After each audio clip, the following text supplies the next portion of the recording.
Hola, buenas tardes. ¿Cómo estás, Mariano? ¿Qué tal? ¿Cómo andan? ¿Todo muy bien por acá? Bien, hoy tenemos spot en tándem, ¿no?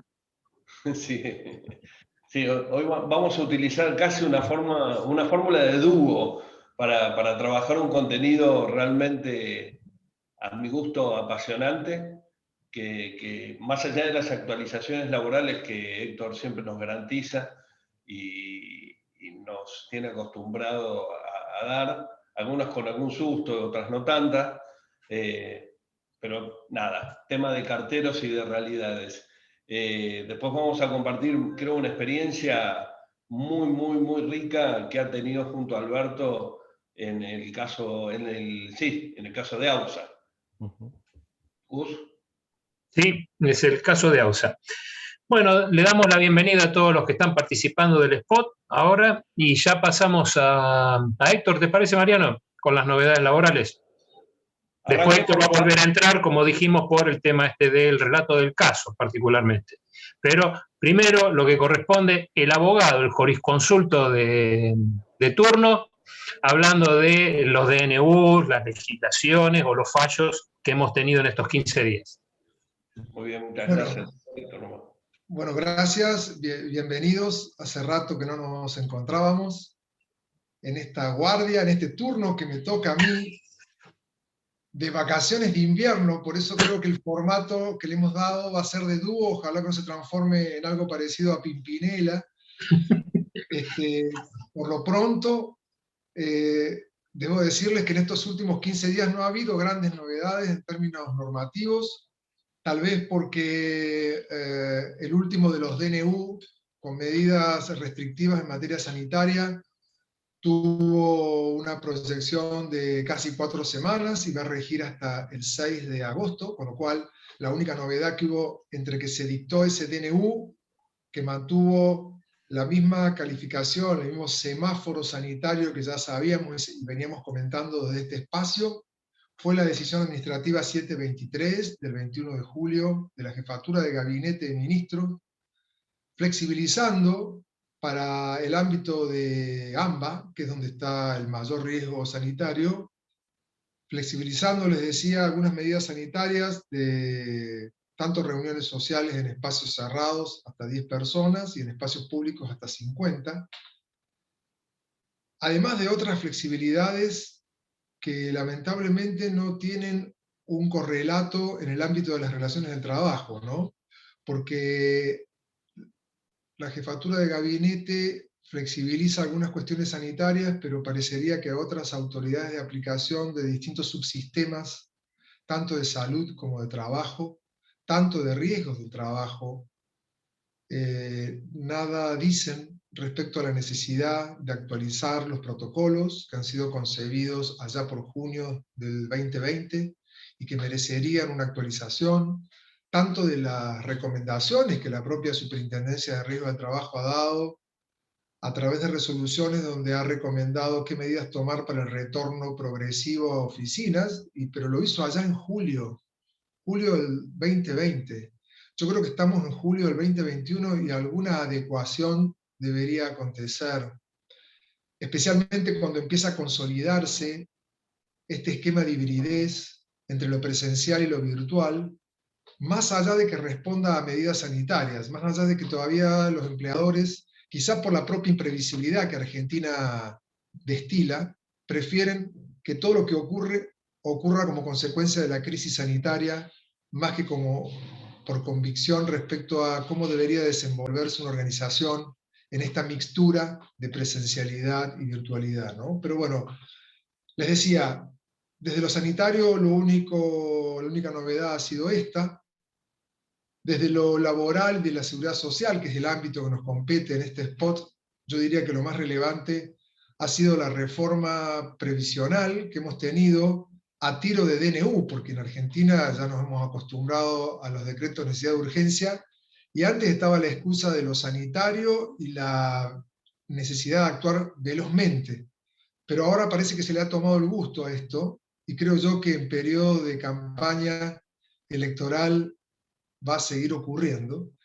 y se ha decidido implementar a partir del 1 de agosto una reforma previsional a través del DNU 475, que perfectamente podría haber ido al Congreso, porque hoy el Congreso en sus dos cámaras está sesionando, y eso a lo mejor hubiera enriquecido el debate respecto a la conveniencia de tratar de este modo esta reforma previsional, que contempla la posibilidad de mejorar el acceso de aquellas mujeres trabajadoras que han estado al cuidado de sus hijos y que por cada uno de ellos, o se ha recibido una AUH durante 12 meses, va a poder acreditar un año más de aportes.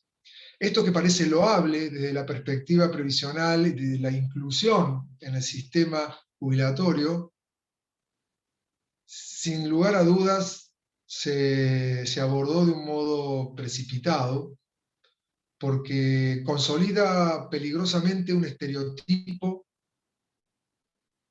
como el de la mujer al cuidado de sus hijos exclusivamente, y no el equilibrio que hoy las sociedades persiguen en el cuidado de los hijos.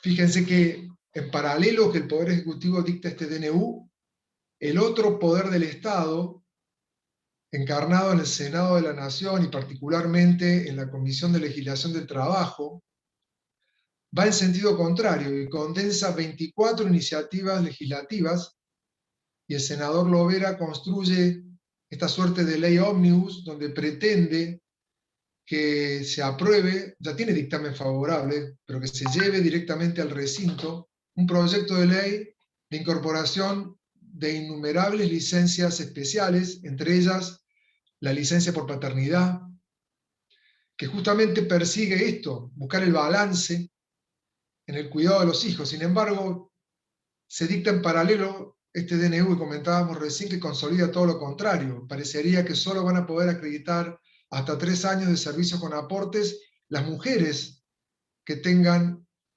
al cuidado hijos o que hayan tenido hijos a su cuidado. No se ha contemplado la situación de hogares monoparentales, donde ha sido el padre que ha tenido que asumir ese cuidado. Por supuesto, tampoco ha contemplado los hogares donde ambos padres, ambos papás, ninguno de ellos va a poder acceder por no ser mujer, entonces es de un sesgo discriminatorio importante. Esto más allá del financiamiento, ¿no? Porque en Argentina el financiamiento nadie lo evalúa, es como que todos nos sumamos a la inclusión previsional sabiendo que ya tenemos una moratoria abierta, que para que tengan una idea tiene un impacto altísimo. Hoy el 38% de los afiliados al sistema previsional está pagando una moratoria para acceder a su haber jubilatorio. 38%. Es decir, solo puede acceder porque está repagando parte de los años de servicios con aportes que le faltan. Bueno, a ese contexto de crisis se le suma esta iniciativa que, vuelvo a insistir, persigue un objetivo loable, pero para construir y para llegar a ese objetivo no ha tenido en cuenta una serie de variantes, entre ellas este estereotipo que yo creo que tenemos entre los 20 ministerios que el Poder Ejecutivo tiene, está el Ministerio de la Igualdad y la dimensión de género, ¿no? Parecería que por ahí este DNU no pasó, sin embargo la ministra a cargo de ese ministerio firmó el DNU, ¿eh? Entonces me da la impresión que no tuvo la chance de leerlo con la tranquilidad y la serenidad que le hubiera permitido marcar un punto en este aspecto, con el aditamento que hay serias dudas respecto a quiénes va dirigido este DNU. Este DNU va dirigido a aquellas madres a las que les falten 3 años de servicios con aportes para llegar a esos 60 años que es el requisito mínimo, ¿no? Pero la verdad es que si uno analiza el padrón de beneficiarias de AUH, la mayoría de ellas ni siquiera cuenta con 10 años de servicio con aporte, con lo cual sumarle 3 no le van a dar el requisito de accesibilidad que este proyecto persigue. Por ende, este DNU seguramente va a ser fuente de debate y no descarto también fuente de conflicto, ¿no? A pesar de que ANSES lo ha lanzado y seguramente va a ser parte del debate preelectoral, ¿no? Entiendo que ese es un poco el sentido. Un tercer aspecto que también se ha dictado al inicio de la semana pasada es una nueva resolución abriendo la inscripción para el Repro 2, para el mes de julio, con un aditamento no solamente para los trabajadores en relación de dependencia de sectores críticos, impactados severamente por la pandemia, sino también de monotributistas. Repro para monotributistas. Si yo creo que necesitamos alguna señal clara de la crisis por la que pasa el sistema de relaciones de trabajo en Argentina, es esta. La ayuda a los monotributistas en igualdad de condición de la ayuda a los trabajadores en relación de dependencia. ¿Será tal vez que esta dualidad binaria ya no tiene sentido y esta crisis la ha desnudado por completo? Me lo planteo como interrogante, ¿no?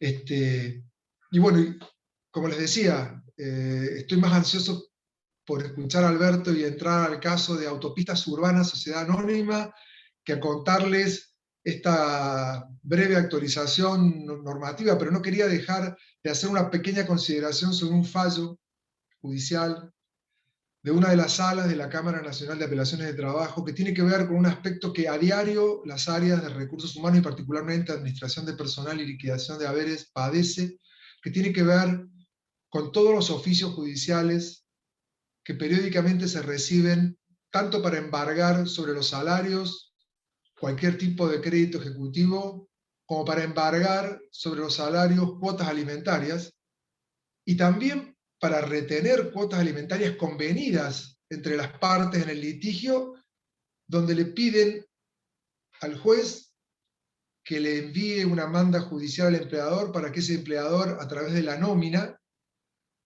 honre el acuerdo que ha suscrito un empleado o una empleada con su ex cónyuge o padre o madre de sus hijos, ¿no? Uno se preguntará por qué el empleador debe recargarse de todas estas cuestiones, ¿no? Y no se pueden resolver de manera privada. Pero bueno, lo cierto es que este fallo termina poniendo en cabeza de los progenitores del alimentante, es decir, del empleado que debía pagar la cuota alimentaria, no la cumplió en su totalidad. Entonces, el alimentado reclamó, es decir, la ex esposa y madre de los hijos reclamó por la diferencia, pero se la reclamó subsidiariamente a los padres del alimentante. Y la justicia entonces concedió ese derecho, y son los abuelos de esos niños los que deben pagar la parte que complete la cuota alimentaria. Lo novedoso es que antes, subsidiariamente, era responsable cuando había absoluto incumplimiento por parte del alimentante, pero no un cumplimiento parcial.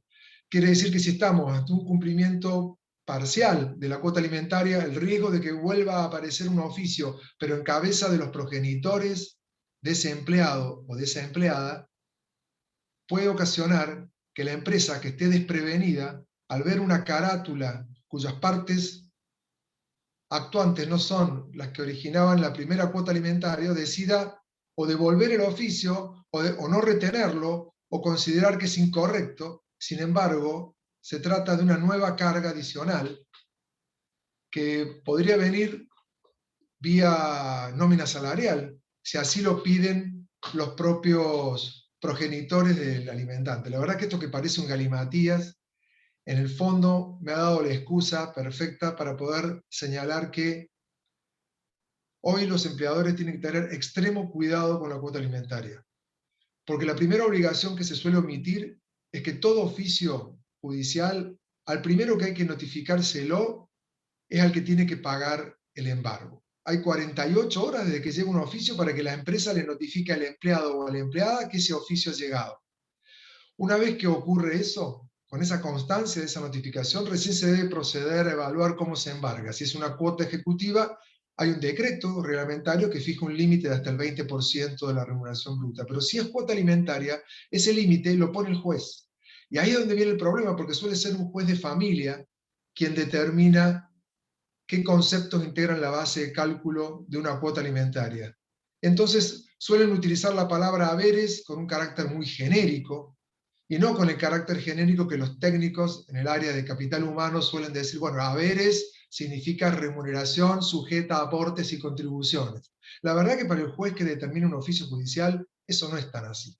Entonces, muchas veces hay empleadores que han ido en consulta, ahora que se puede hacer en forma virtual y acceder por ventanilla electrónica al juzgado, preguntando qué base de cálculo debería tener esa cuota, y aunque no lo crean, muchos juzgados contestan y explican que debe ser sobre todo el ingreso, sobre parte del ingreso, sobre el ingreso con aportes y contribuciones.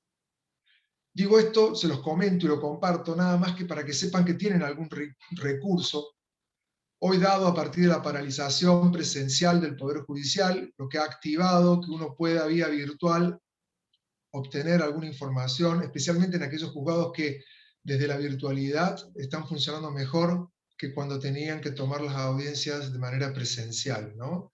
Son pocos, pero los hay, especialmente en el foro civil y comercial, no en el laboral. Entonces digo, no duden cuando hay inquietudes o interrogantes en volver sobre el juzgado que envió la manda judicial, porque no retener una cuota alimentaria expone incluso penalmente a las autoridades del empleador. Y retener en exceso también. Por ende es un tema delicado, donde hay intereses en juego extremadamente sensibles.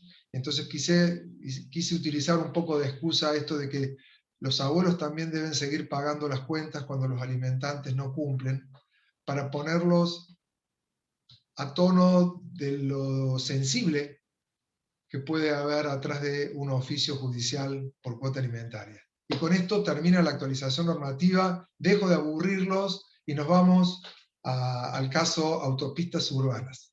Gracias. Muchas gracias, Héctor. Muchas gracias, Héctor.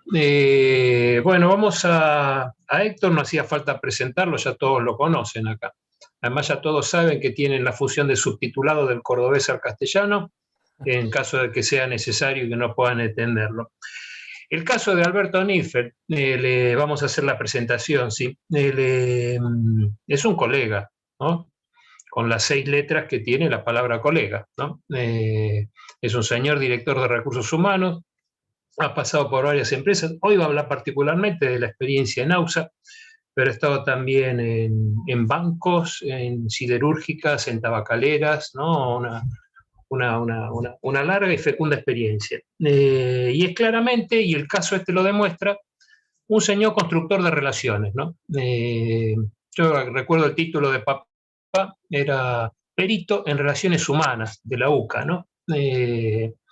Y antes la carrera de recursos humanos se llamaba así, relaciones humanas. La de la UBA se sigue llamando relaciones industriales, y tenemos el área en los organigramas que se suele llamar relaciones laborales. Esto de lo que es las relaciones es una gran especialidad de Alberto, ¿no? Bueno, con esto le doy la palabra a Alberto para que empiece a contar la experiencia esta de AUSA, en la que se van a ir mechando, dijeron como Pimpinela, con Héctor. Así es, así es. Gracias, Gustavo, gracias por las palabras. Gracias, Gustavo, gracias, Mariano, por la invitación. Y así Te faltó decir que siempre buscas gratificaciones en el trabajo, porque Racing es particularmente poco generoso en este sentido. Con la celeste y blanca, nos vamos a todos lados, como siempre.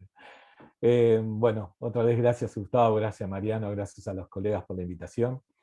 Y sí, la idea es aquí con Héctor compartirles a ustedes un proyecto que tuvimos el placer de trabajar allá por el año 2016, que fue cuando me convocaron desde Autopistas Urbanas, Camila Suárez y Carlos Frudonis me convocaron para hacerme cargo de la gerencia de recursos humanos, que la ocupé hasta febrero del 2020.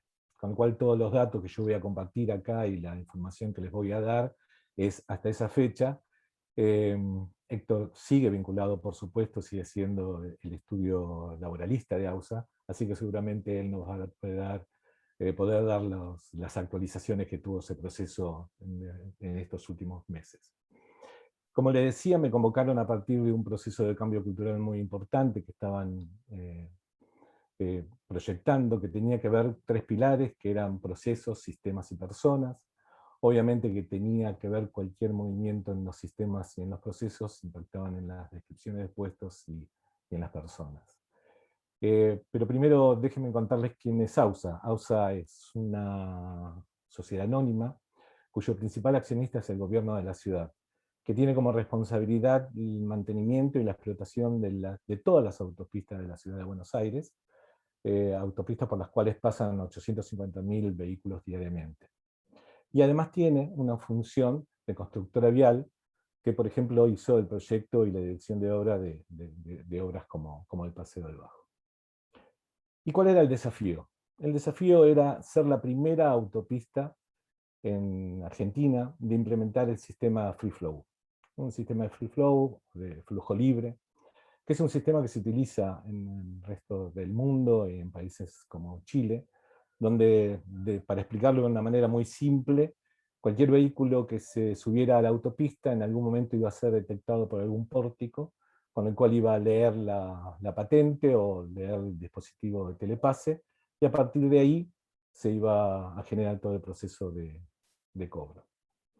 Claro, esto ponía en evidencia que hacia un futuro no existiría más la cabina de peaje ni muchos de los puestos que tenían que ver con ese proceso, con el proceso de cobranza y procesamiento de cada uno de los pases. Entonces aquí entran el sindicato, donde nosotros empezamos a charlar con el sindicato, que desde un principio se subieron al proyecto, estuvieron de acuerdo, pero pusieron ahí una condición lógica, que era, está todo bien siempre y cuando mantengamos la fuente de trabajo. Entonces, ¿qué dilema que teníamos?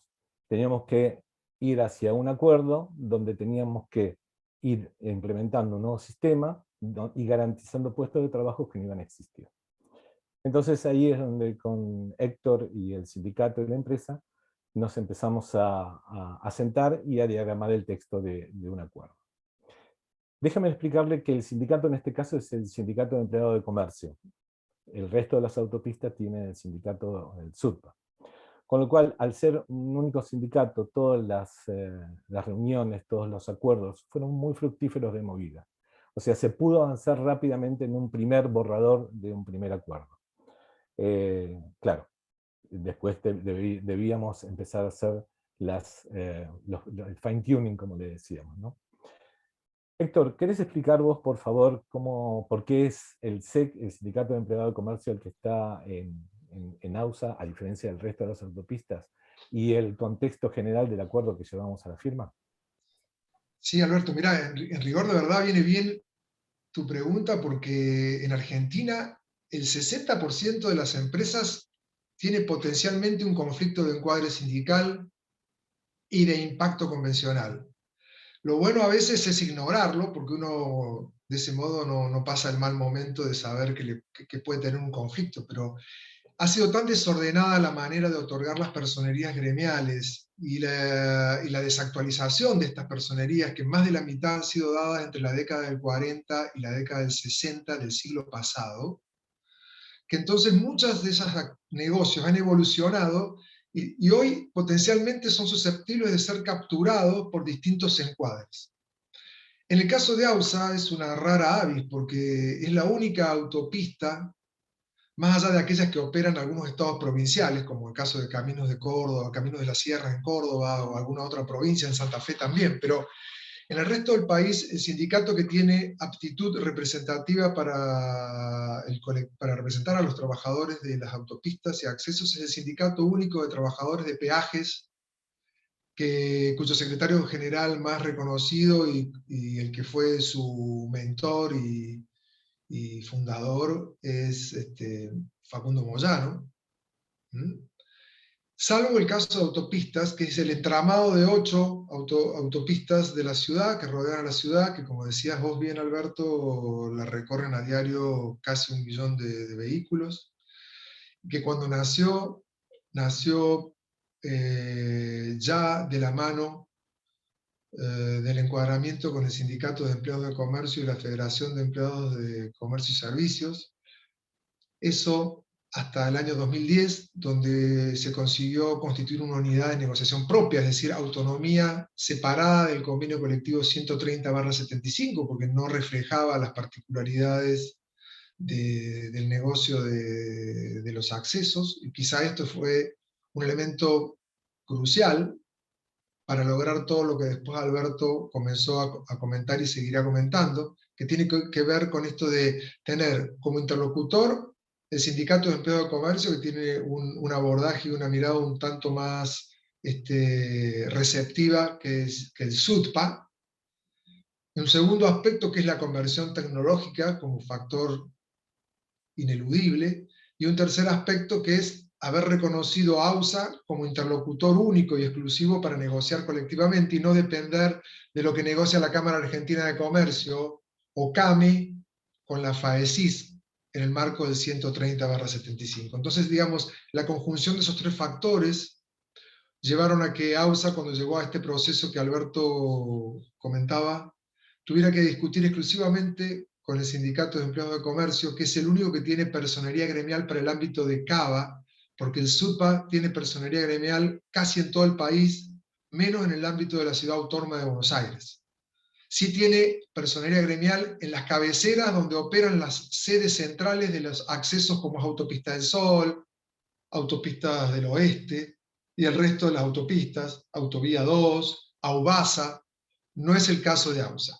Así que ese es un poco el contexto que es bueno que ustedes tengan, porque después van a comprender una sorpresa que finalmente Alberto nos tiene preparada para el cierre de esta actividad, donde van a aparecer los propios protagonistas contando esta experiencia, para que no sea después un relato de algunos que, como nosotros, que queremos darle una mirada, una impronta positiva. No, qué mejor que receptar el relato de los propios protagonistas para ver si esto que dice Alberto fue tan positivo como esperábamos, ¿no? Gracias, Héctor. Así fue como logramos armar un acuerdo junto con el Sindicato de Empleados de Comercio, que fue firmado el 19 de septiembre del 17, y básicamente tenía tres conceptos: empresa y sindicato van a garantizar la empleabilidad de los empleados de AUSA. Garantizar la empleabilidad ¿a través de qué? A través de la capacitación, a partir de la preparación y a partir de la, de alguna manera, promoción de cada uno de estos empleados que estaban afectados por el proceso Free Flow a los nuevos puestos de trabajo. Entonces, eso destrabó todo. Y a partir de la firma de ese acuerdo nos pusimos a trabajar. El acuerdo tenía un anexo donde tenía el nombre y apellido de las 583 personas que estaban alcanzadas por este acuerdo. Algunas características de estas 583 personas para entender. El 50%, más del 50% de estas 583 personas, AUSA fue su primer y único empleo. Más del 30% tenía más de 15 años de antigüedad, y el 50% estaba entre 35 y 55 años. Lo que nos representaba para nosotros, de recursos humanos, un desafío a la hora de poder implementar o de poder preparar o de poder canalizar a través de estas personas nuevas capacidades, ¿no? Nuevas funciones. Entonces era clave, teníamos que hacer con las 583 personas, prepararlas para asumir los nuevos puestos de trabajo. Los puestos de trabajo a los cuales se iban a estar definidos como para que puedan estar migrando estas personas, eran 10 puestos de trabajo, algunos que ya existían, y otros lógicamente que se generaron a partir de la implementación de este sistema. Por ejemplo, cobranzas, por ejemplo, validación de patentes. Había nuevos puestos que se fueron generando a partir de la implementación de esta tecnología. Entonces, ¿cómo hacer para conocer a las 583 personas? Hicimos un proceso de assessment center con cada una de ellas. Es cierto, conocimos a cada una de esas 583 personas y tuvimos una entrevista con ellas. Fueron 72 encuentros de 8 personas cada uno durante 3 meses, en donde básicamente lo que hacíamos era relevar sus intereses personales. Había una pregunta que el director general incluyó, que era preguntarles a la gente de dónde quería trabajar. Y aunque no lo crean, fue una de las preguntas más difíciles de contestar por parte de la gente. Aprovechamos, por supuesto, para poder actualizar sus legajos con respecto a su preparación, su experiencia previa, sus conocimientos. Y bueno, y a través de técnicas de Assessment Center pudimos también detectar cuáles eran sus habilidades y competencias. De ahí se detectó que había 3 ejes con los cuales deberíamos trabajar, muy importantes: comunicación escrita, manejo del tiempo y atención al cliente interno. Entonces empezamos con la capacitación y haciendo zoom, hicimos un doble clic y nos dimos cuenta que estábamos frente también a otro tema que tenía que ver con la transformación digital. Muchas de esas personas no sabían manejar herramientas informáticas. Entonces, ahí incorporamos una segunda etapa de capacitación que tenía que ver con que en propios compañeros de esas personas que manejan muy bien las herramientas de Excel, PowerPoint o de Word, eran los que capacitaban a ellos. Entonces, al mejor estilo de train the trainer, al mejor estilo de círculo virtuoso, los mismos compañeros preparaban a sus futuros compañeros de oficina como para realizarlo. Finalmente, a medida que iba avanzando la implementación del sistema y de la operación, a medida que de a poco se iban cerrando algunas de las cabinas, empezamos a migrar a las personas. Durante el año 2018 y durante todo el 2019, fueron 93 personas las que salieron de funciones de la caja y pasaron a cumplir funciones administrativas. En todo momento el apoyo del sindicato fue junto con nosotros, trabajando desde la implementación hasta la nominación de candidatos para la ocupación de puestos, hasta estaba preparado, y esto fue bien pensado por Héctor, una comisión mixta y una de seguimiento de toda la operatoria, que en todo momento se utilizó como para poder dirimir cualquier inconveniente que aparecía en el medio. Y esto que Gustavo comentaba de tener buenas relaciones laborales y maduras, nos llevó a tener 760 días sin conflictos, sin medida de fuerzas dentro de AUSA. Y cuando dejamos de tener, no hubo el día 761, no fue justamente por este proceso, sino fue justamente por la operativa diaria de cualquier empresa. Pero en definitiva, creo que aquí el proyecto que nos enorgullece con Héctor fue cómo pudimos cambiar la mirada, ¿no? De haber estado en un dilema donde teníamos únicamente un puesto vacío, y donde pudimos encontrar que la llave era justamente darle empleabilidad. Porque al darle empleabilidad, en definitiva, le estábamos mejorando la calidad de vida laboral de la gente. Y eso era también lo que buscábamos, ¿sí? Así que bueno, como dice Héctor, acá viene la parte donde le voy a pedir a Micaela que nos comparta el video donde están los protagonistas, justamente comentando su experiencia, para compartir con todos.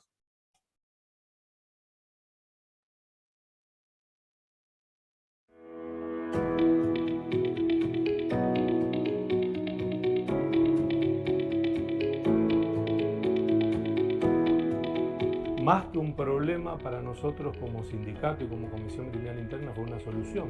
Poder ser capacitado para desarrollar otras tareas, tener desarrollo profesional, me parece que está dentro de los beneficios fundamentales. Empezamos con el relevamiento de perfiles de los 583 personas.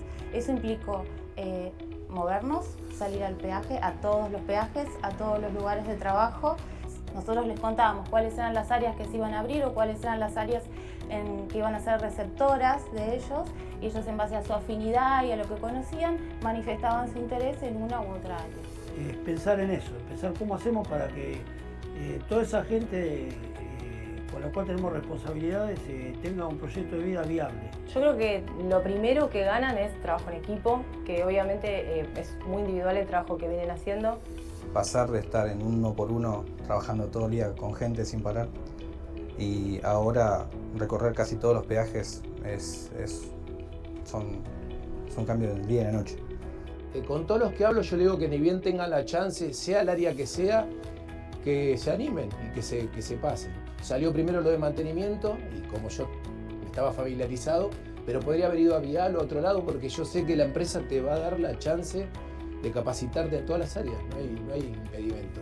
Esa era otra cosa, que uno dice a veces, voy a poder hacer otra tarea, cómo me voy a sentir, pero sí, no hay problema, porque te capacitan, te ayudan, y cualquier cosa, siempre hay alguien que está predispuesto para enseñarte o para darte una mano en lo que necesites. Soy de decir, no, dura para los cambios, no, capaz que me cuesta, no quiero, no, mejor no, y la verdad que lo mejor que pude haber hecho. Yo no confiaba en mi capacidad adentro de ese puesto, pues estaba demasiado acostumbrada a la caja.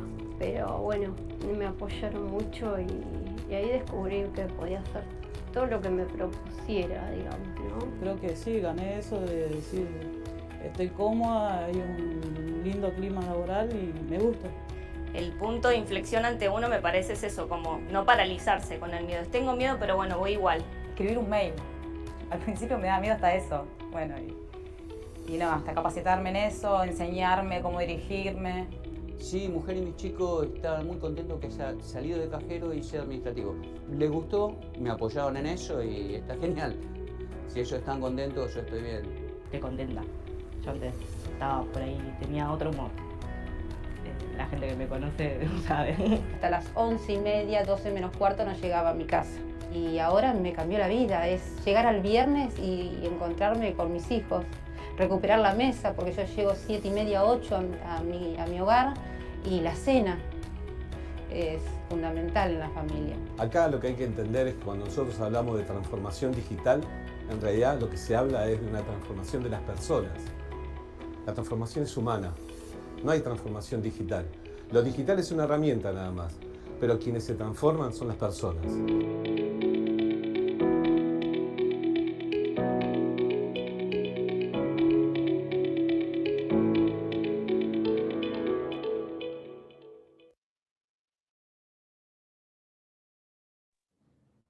Muy bueno.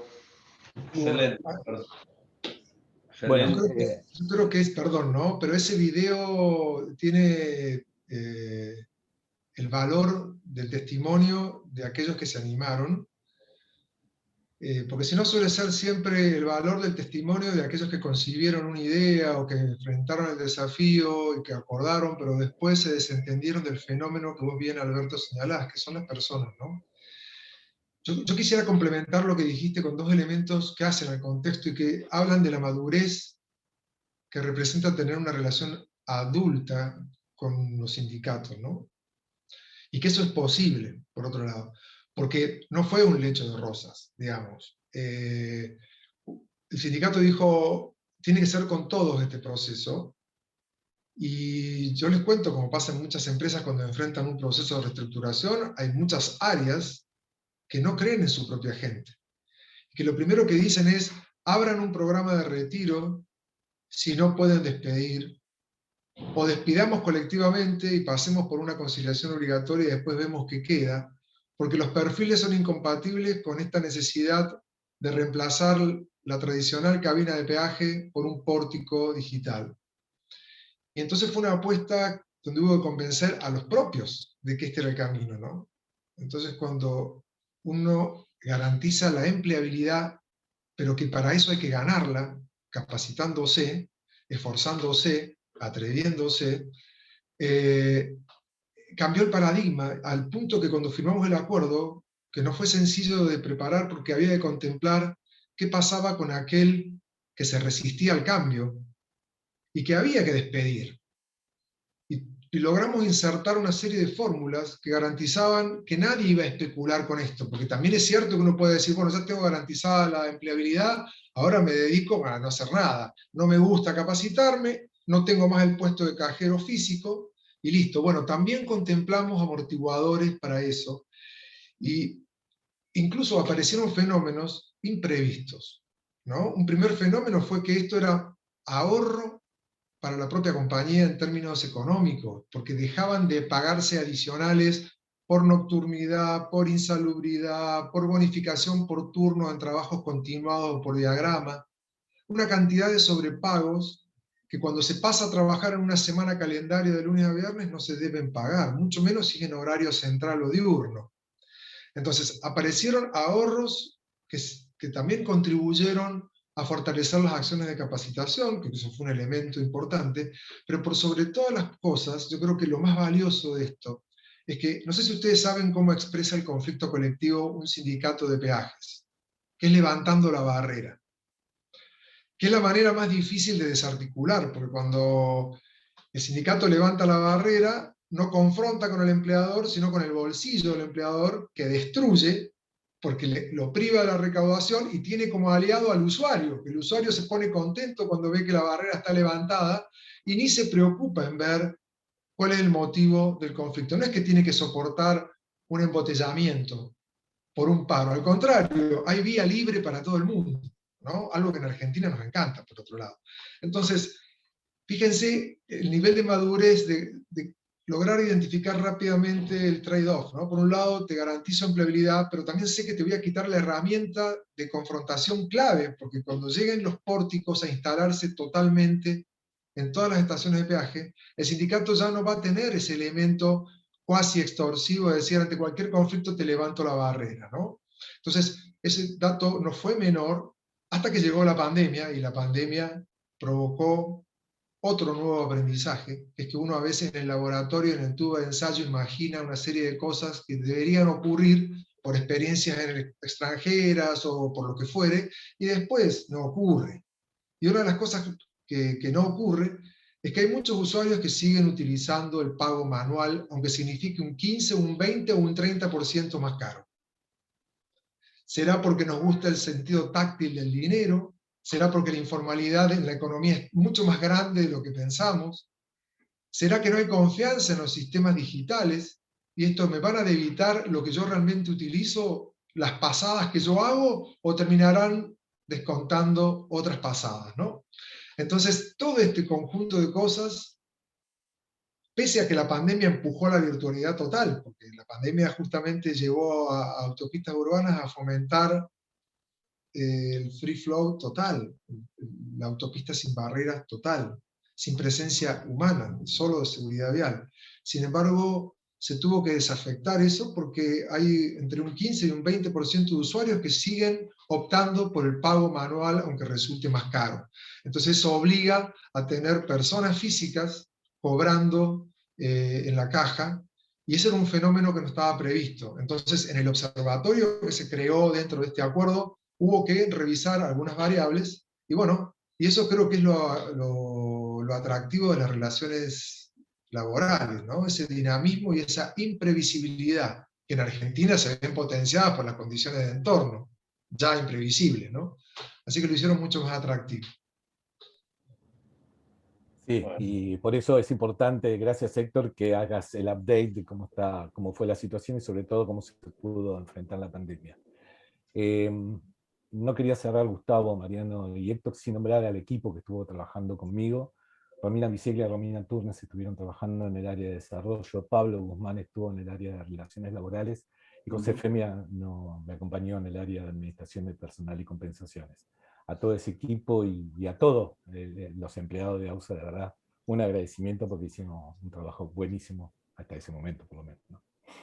Bien, y el querido que se fue de gira, Carlitos Ríos, que estaba desde el directorio ayudando, ¿no? Hay que recordar, AUSA es una empresa que tiene en el directorio a representantes de la CGT, ¿no? Con lo cual también estaba el sindicato ahí arriba, ¿no? Tenemos dos agradecimientos, ¿no? De Marie y de Gustavo Gené. Y Diego Romeo, no sé si viste, Héctor García, la pregunta que hace Diego. Estás muteado, Héctor. Sí, sí. Claro, ¿cuál es el futuro de este sindicato único de trabajadores de peajes, que no es el caso de AUSA, porque como decíamos, nuestro interlocutor es el Sindicato de Empleo de Comercio, y tal vez eso fue una facilidad, ¿no? Pero esta es una primera lección. Nunca hay que crear un sindicato llamándolo único, porque la realidad te puede dar una cachetada.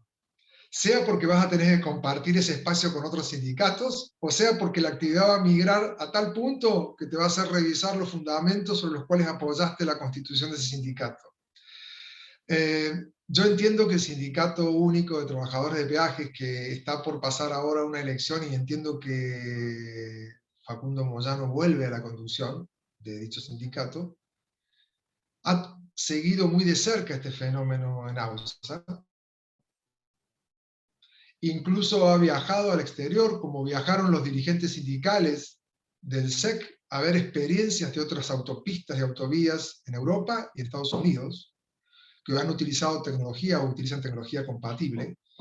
Y yo entiendo que no va a quedar alternativa que repensarse y adaptarse y tal vez hasta modificar la denominación, pero va a seguir debiendo afrontar los desafíos de representar el interés colectivo de trabajadores que van a tener que dejar la cabina en algún momento para incorporarse a tareas mucho más saludables y edificantes en una oficina con un puesto de trabajo ergonómico, porque créanme que estar en una jornada de 6 o de 8 horas dentro de una cabina, con alto tránsito, con contaminación visual, contaminación auditiva, con todos los inconvenientes que representa eso, basta con repasar el testimonio de los que migraron de esas cabinas para tomar tareas en cualquier lugar, porque habrán visto que hubo gente que reflotó especialidades de mantenimiento y se fue a seguridad vial, y otros que lo consultaron con su familia y dijeron, pero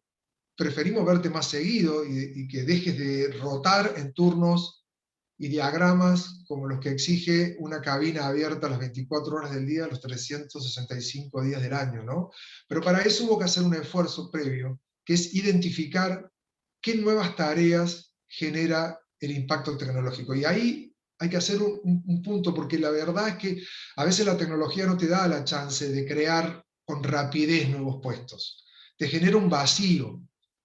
Y ese vacío también hay que ver cómo uno lo cubre, sea poniendo al personal en espera y en acciones de capacitación, sea como fuere, pero digo, AUSA tuvo la ventaja de identificar rápidamente esas necesidades para poder migrar, porque cuando uno le dice a un empleado que tiene que dejar un puesto que ha hecho durante 20, 30 años, lo único que no puede hacer es decirle que va a ser un salto al vacío. Entonces me parece que ahí fue el gran desafío. Y el sindicato tiene que hacer lo mismo. El sindicato tiene que prepararse, tiene que capacitarse, no tiene que resistir la tecnología. Y entiendo que el SUDPA está trabajando en ese sentido. Y creo que AUSA le ha hecho un favor, si se quiere, pese que son casi enemigos acérrimos, el SEC y el SUDPA. No hace falta que le diga por qué. Pero que muchas veces la experiencia de uno sirve como una suerte de hoja de ruta para el que viene por detrás, ¿no? Así es, muy bien. La verdad que para mí es un privilegio poder escucharlos a ustedes y presentar esta experiencia. Creo que por un motivo muy íntimo que uno tiene, que es la concepción de las relaciones laborales, muchas veces, sobre todo las sindicales o las colectivas, como relaciones agonales o de preponderancia, de papeles, según situaciones políticas, etc. Y creo que concentrarse los actores sociales en la creación de valor, que es lo que ustedes hicieron en esta experiencia, es realmente algo no solamente novedoso, sino hasta disruptivo. Lamentablemente, para lo que estamos acostumbrados a trabajar en un sistema de relaciones laborales que es de permanente disputa de intereses. Entonces yo creo que hay un llamado al reconocimiento de todos los actores sociales en la puesta a disposición de su creatividad en la búsqueda de ese valor para las organizaciones, para la comunidad. Sin empresa, o sea, yo siempre, esto es novedad, digo, pero sin defensa de la unidad productiva no hay posibilidad de defender tampoco la empleabilidad de nadie. Entonces, me parece que este es mi rescate. Perdón que me ponga a interpretarlo, pero es mi rescate de esta experiencia y la verdad que muy agradecido a ambos por ello. Gus. Sí, simplemente para recordar otro que se nos fue de gira, Aldo Schlemenson, ¿no? Que decía que las organizaciones mediatizan nuestra relación con la sociedad. Digo, yo soy argentino, ¿no? Pero yo no me relaciono con la Argentina. Yo me relaciono con mi empresa, con el lugar donde estudio, con mi familia, ¿no? Como está en Argentina, mi visión de la Argentina es eso que está ahí, ¿no? Mi relación con estas organizaciones. Según cómo me tratan en estas organizaciones, siento que me trata este país, ¿no? O mi país. Ese colectivo que es inabarcable, ¿no? Por eso es interesante esto de empezar a recrear y pensar a negociaciones de este tipo que ganan ambas partes, este sentido de las organizaciones como comunidad, ¿no? Y rompiendo este paradigma agonal, como decías, ¿no, Mariano? En que estamos por ahí como si fuéramos remeros que estamos pegándole con el remo al otro, ¿no? Y mientras cada uno le pega con un remo al que está del otro lado, ¿no? Con otros remos también, el bote no avanza, ¿no? Es así. Me parece que no es cuestión de buscar demasiadas ni explicaciones ni de vanarse los sesos. No. Este es el camino, el de ir construyendo acuerdos. Sí, y además es el espíritu que requiere este tiempo, ¿no? Parece, siempre tenemos alguna referencia o nos apalancamos en la idea de pandemia, ¿sí? Vamos a necesitar justamente este espíritu colaborativo y esta creatividad en los actores sociales para generar el futuro del trabajo que lo tenemos ahora, a la vuelta de la esquina. Y dicho esto, si me permite un poco, Gustavo, Héctor y Alberto, quería remarcar que recientemente la Comisión ha sacado un pequeño informe, ¿sí?, sobre hibridación, teletrabajo y equipos justamente híbridos, nuevas tendencias, y estamos en la intención del próximo spot hacer una presentación de los resultados de la encuesta. Así que la invitación para todos. ¿Cuándo es el próximo spot, Gustavo? 2 semanas. En 2 semanas.